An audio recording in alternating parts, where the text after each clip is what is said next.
Je suis pas inquiet. Ouais, moi, je vois dans tes yeux que tu es inquiet. Je vois que tu es inquiet.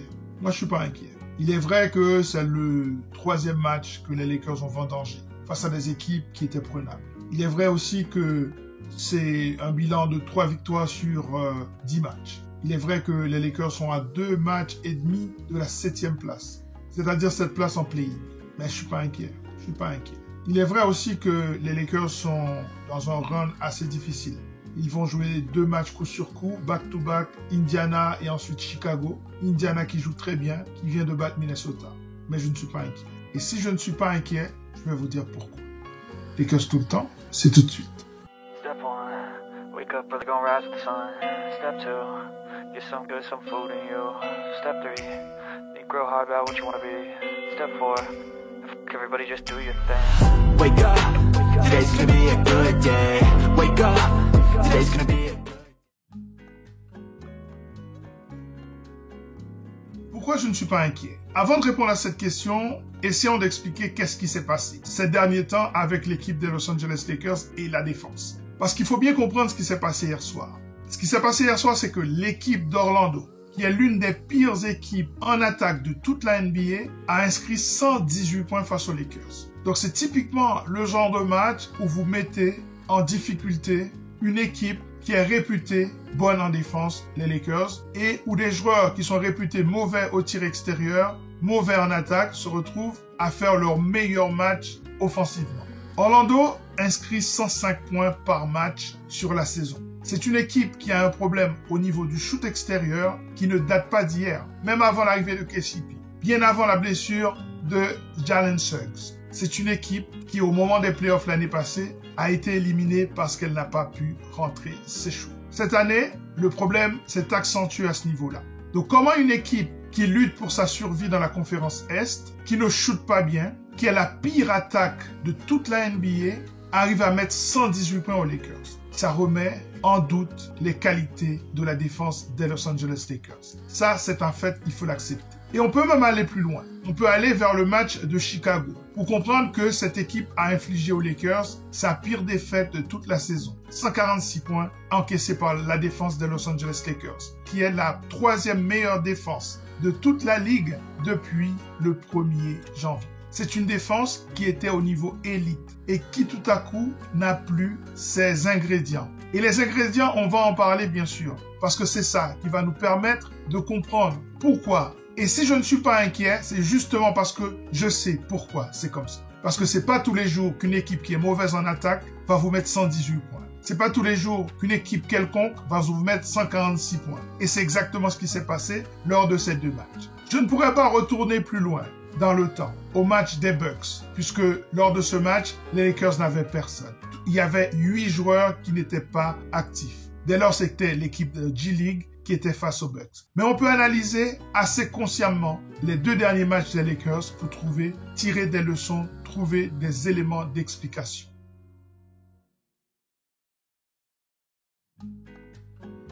Et l'un des éléments d'explication, c'est d'abord l'énergie.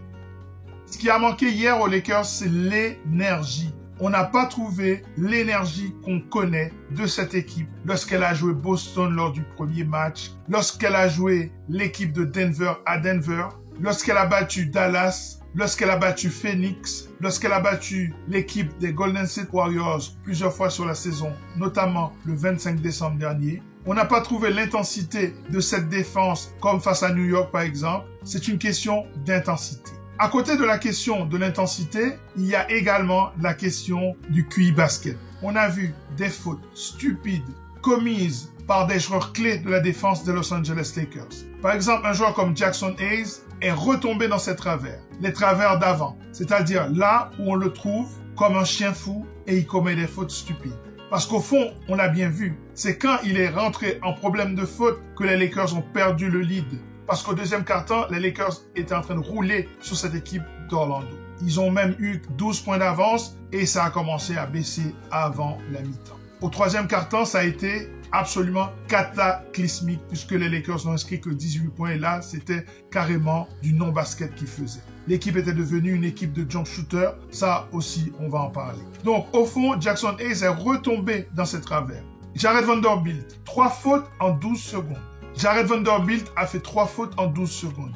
Je ne comprends pas ce qui s'est passé. Manque de concentration, manque de fraîcheur, je ne sais pas ce qui s'est passé. Il n'est pas coutumier du fait, mais cependant, j'ai toujours dit que je l'ai senti très nerveux ces derniers temps. C'est une chose de rentrer dans un adversaire physiquement, de montrer qu'on n'a pas peur, mais c'est autre chose de prendre 3 fautes en 10 secondes. Ce sont ces 2 joueurs, les problèmes des fautes de ces 2 joueurs qui ont plombé l'espoir de cette équipe des Los Angeles Lakers. Pour le même prix, les Lakers gagnaient ce match assez facilement. Mais ils sont tombés sur une équipe qui joue pour sa survie, qui a joué physique, qui a 2 joueurs extrêmement talentueux, Paolo Banchero et Franz Wagner. Ces 2-là sont vraiment super forts.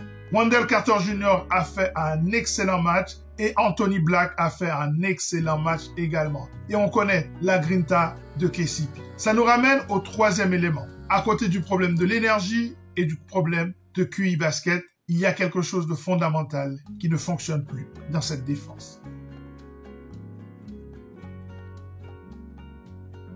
Pour comprendre cette chose fondamentale qui ne fonctionne plus dans cette défense des Los Angeles Lakers, il faut remonter à la période où ils étaient en train de dominer les équipes en défense. En gros, ce que les Lakers disaient, c'était « Nous ne pensons pas que vous soyez assez forts à l'extérieur, au-delà de la ligne à 3 points, j'entends, pour nous battre. Donc, on va vous mettre au défi de nous battre à 3 points. » Cette stratégie a fonctionné face à tout le monde, y compris face à Denver. Mais ça n'a pas fonctionné face à l'équipe de Boston.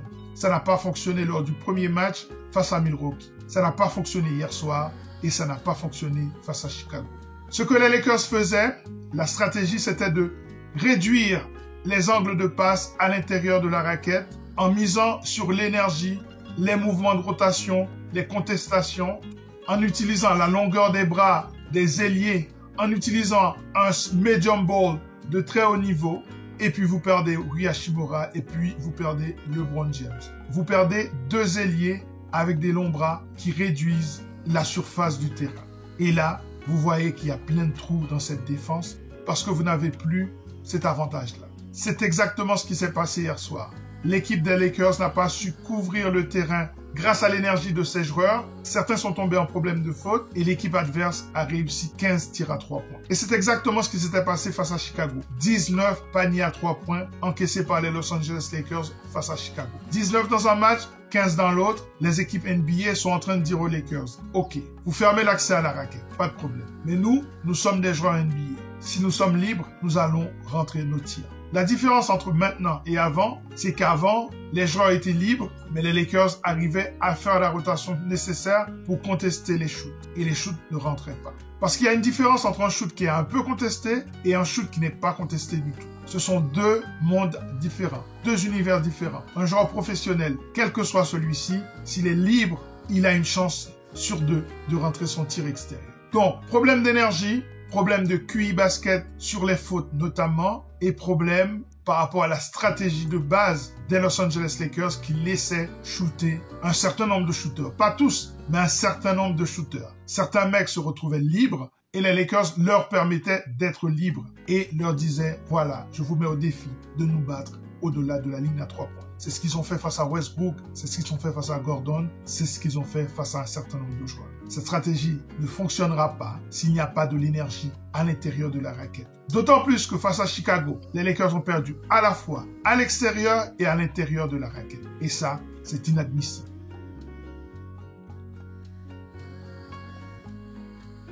Je ne suis pas inquiet parce que la question de l'énergie va se régler. Au fur et à mesure que les matchs vont avancer, le sens de l'urgence va reprendre le dessus. Le QI basket, au fond, c'est une question de communication. Beaucoup de fautes ont été commises parce que le mec n'était pas dans sa position. Il y a des choses qui peuvent se résorber juste par la pratique. Surtout que dans ce roster, il y a eu beaucoup de changements. Et ça prend un peu de temps pour réadapter tout ça, pour retrouver les automatismes. Quant à la stratégie de base qui consiste à laisser shooter un certain nombre de joueurs et de fermer la raquette, bien sûr, il faut d'abord fermer la raquette, s'assurer qu'à ce niveau-là, on a fait ce qu'il faut. Et ensuite, il faut quand même qu'il y ait de la rotation pour aller contester les tirs. Et ça, on n'a pas vu récemment dans le schéma défensif des Los Angeles Lakers. Donc, je ne suis pas inquiet parce que je pense que tout ça va se remettre en place. La seule question qui me préoccupe, quelle sera la position des Lakers dans le classement au moment où tout va se mettre en place? Pour rappel, le calendrier n'est pas du tout facile.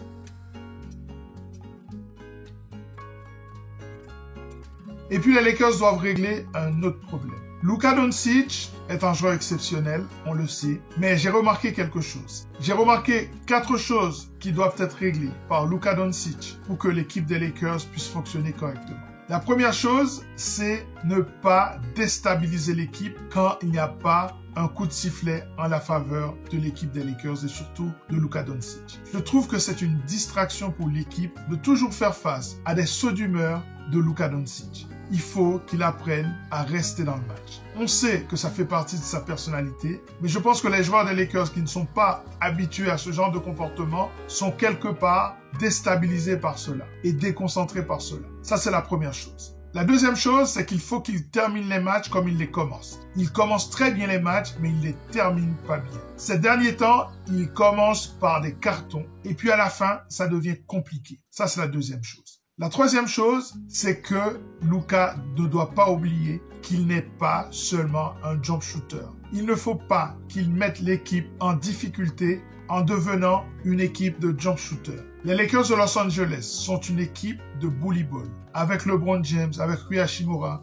avec des mecs comme Vanderbilt ou même Hayes, il faut aller dans la raquette, matraquer cette raquette adverse. Et quand l'équipe s'installe dans une logique de jump shooter, ça ne met pas assez de pression sur la défense. Et enfin, le quatrième élément, et je pense que c'est le plus important. Lorsque Luka est loin du ballon, il devient un facteur négligeable. Il ne coupe pas dans la raquette. Tout ce qu'il peut faire, c'est se mettre en tête de raquette et demander la balle en post-up. Ça ne suffit pas. J'ai vu plusieurs actions, notamment où LeBron est en train de se dépêtrer, dribbler, et personne n'a coupé pour avoir la balle. Et surtout Luka qui est à côté de lui, qui regarde même pas l'action. Alors cette mentalité-là, il faut absolument la changer. Arriver en playoff avec des mecs qui ne bougent pas, c'est un problème. La défense va s'installer et on ne pourra pas inscrire de points face aux défenses élites de la NBA. Oublie. Il faut qu'il y ait du mouvement, il faut que tout le monde bouge. Ceux qui n'ont pas la balle doivent absolument bouger. C'était le principe du système de Darvin Ham l'année passée. Cependant, avec Luka Doncic, c'est devenu un système trop stagnant. Et ça, il faut le changer.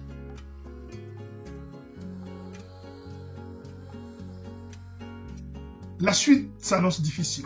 Donc, les Lakers doivent trouver des solutions maintenant. Et pourquoi je dis ça, c'est parce que le prochain match, c'est Indiana. Indiana, rappelez-vous, le Advance Bowl, c'est eux qui l'ont perfectionné avec Rick Carlisle, avec Tyrese Haliburton, avec Bénédicte Mathurin, avec Obi Toppin, une équipe qui a Miles Turner dans la raquette. C'est une équipe compliquée à battre. Il faut absolument contrôler le tempo face à Indiana, c'est absolument primordial. C'est une équipe qui va pousser le ballon et nous devons faire attention à la transition défensive pour ne pas prendre des paniers faciles. Et puis, il faudra contrôler le rebond offensif, puisque le talent d'Achille d'Indiana, c'est justement le rebond offensif. C'est l'une des pires équipes de la NBA au rebond offensif. Il ne faut pas que tout à coup, face aux Lakers, ils deviennent une grande équipe au rebond offensif. Après, ce sera Chicago en back-to-back. Eh bien, Chicago, je n'ai pas besoin de parler d'eux puisque j'en ai parlé assez lors du dernier match.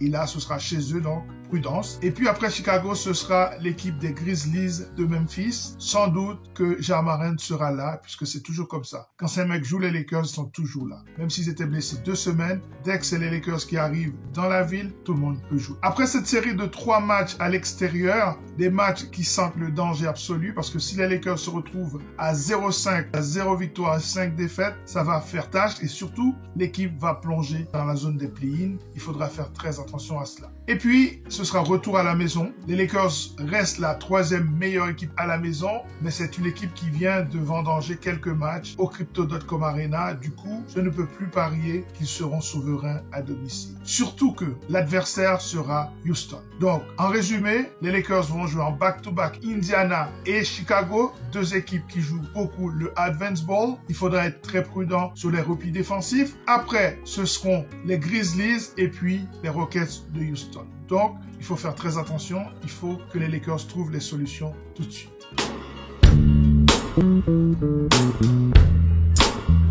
Voilà, ça en est terminé pour cette émission consacrée à ce débrief. Ce match que les Lakers ont perdu à Orlando. Le prochain est à Indiana, un match compliqué face à Haliburton, face à Bénédicte Mathurin. On sera là, nous, pour analyser tout ça. Prenez soin de vous. Ciao. Voilà, ça en est terminé pour cette émission consacrée